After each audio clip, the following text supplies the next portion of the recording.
Hello అందరికీ welcome back to our channel recipe with Usha. ఈరోజైతే ఎక్కువ టైం లేదు అన్నప్పుడు ఇలా త్వరగా అయిపోయే రెసిపీని ట్రై చేయండి. ఈరోజైతే టమాటా రైస్ అనేది చేసి చూపించబోతున్నాను. సింపుల్గా ఇంట్లో ఉన్న వాటితోనేనండి. ఇంకెందుకు ఆలస్యం, అప్పుడైతే వీడియోలోకి అయితే వెళ్ళిపోదాం. ముందుగా అయితే ఒక కడాయి పెట్టుకోవాలి.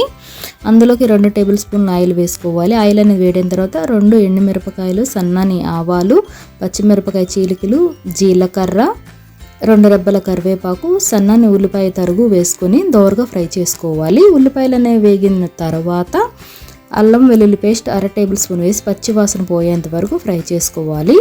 ఇప్పుడైతే ఒక టమాటో చిన్న చిన్న ముక్కలుగా కట్ చేసుకొని ఇందులో వేసేసుకోవాలి. ఇవి కూడా మగ్గాలండి. మగ్గిపోయిన తర్వాత ఇంకొక టమాటా ఇంకాస్త పెద్ద సైజుగా కట్ చేసుకొని ఈ టమాటాలు కూడా ఇందులోనే వేసేసుకోవాలి. ఇవి కాస్త మగ్గిన తర్వాత ఇప్పుడు 1 టేబుల్ స్పూన్ ధనియాల పొడి, ఉంటే జీలకర్ర పొడి వేసుకోండి. నేను జీలకర్ర పొడి అయితే వేయట్లేదు. గరం మసాలా, ఉప్పు, కారం, టమాటా సాస్ వేసుకొని ఇలా కలుపుకోవాలి. ఇలా కలుపుకున్న తర్వాత ఉడికించుకున్న అన్నాన్ని అయితే 1 కప్పు వరకు వేసుకోండి. ఇలా వేసుకొని 1 టేబుల్ స్పూన్ నెయ్యి వేసుకొని కొత్తిమీర తరుగు వేసుకొని 2 నిమిషాలు హై ఫ్లేమ్ మీద ఇలా కలుపుకోండి. మన టమాటా రైస్ అయితే రెడీ అయిపోయింది. తక్కువ టైంలోనే టమాటా రైస్ ఇలా ఒకసారి ట్రై చేయండి.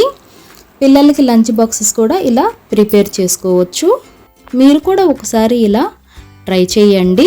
చాలా సింపుల్గా ఉంటుంది. నా వీడియో మీకు ఎలా అనిపించింది?